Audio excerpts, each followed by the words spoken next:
Hey there, and welcome to the Advanced Employee Scheduling tutorial.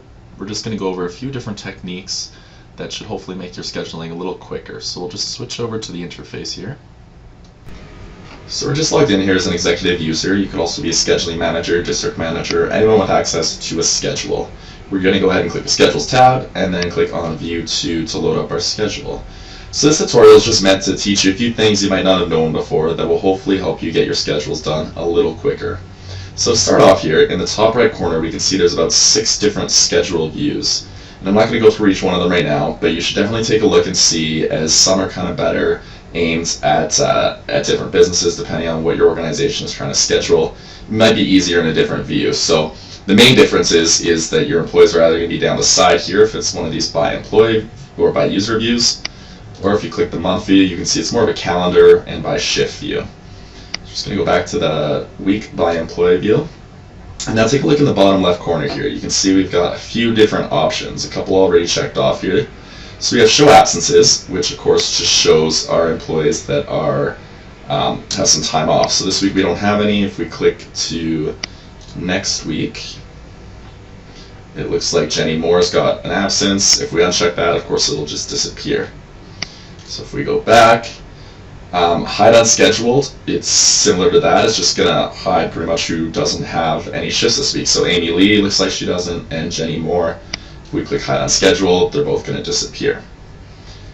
And we'll put that back. Lastly, show availability. That's why you can see right now, you can see these lines here.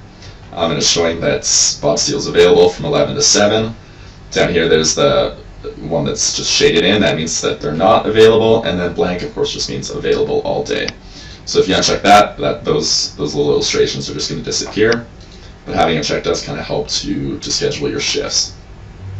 And then lastly, in the bottom left here, we also have colors. And that's basically just meant so that it's a little easier for you to read your schedule, makes things quicker if you have some colors designated and know what they all mean. So you can choose any color for any of these statuses. We can change pending to just be a light one. And yeah, you can go through and customize that as you wish. So next thing that we're going to take a look at is adding shifts. We can do a multiple shifts shortcut. And so you can either click this Add Shifts button or just click anywhere on the schedule to open our Create New Shift modal. We're going to choose a position, we'll do Associate, we can just keep the time the same. And we're looking at the Shift Options feature. So if we click that open, we can see that we can create up to 10 shifts, open shifts at once. So we're going to choose 5, and you can create it on any days of the week. So we want some Monday, Tuesday, and Thursday. And if we click Save, it's going to add 5 open shifts of that same time to each of those days. So now we have a lot more shifts. Basically, that's super useful if, say, things get a little busy, and you suddenly need some coverage and just want to send out a quick 5 open shifts that cover a couple hours of your day.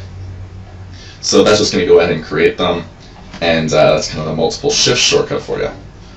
Next, I just want to take a quick look at copying shifts. That's another advanced function here. If we click Advanced and then Copy Shifts. And right now, we can take a look at our calendar. We have all these shifts in here. Maybe we want to copy, we have until the end of January or February. So we're going to copy a whole week. We can just click the entire week on the side, select it. And we want that same week to show up in March where it shows that we don't have any shifts. So we'll click week 10 and then just click Copy Shifts.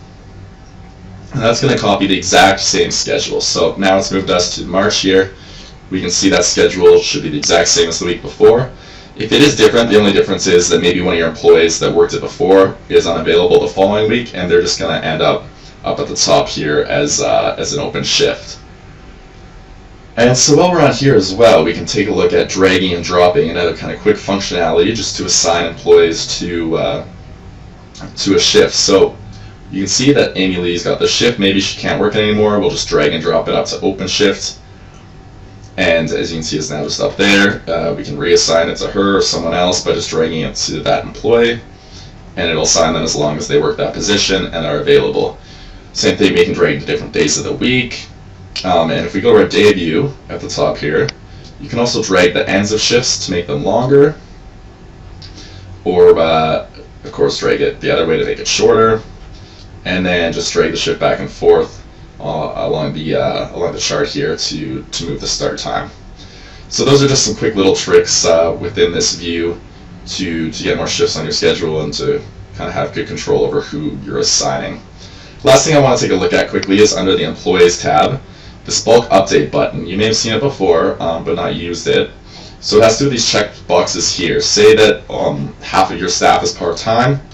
We'll keep the ones that are part-time checked off.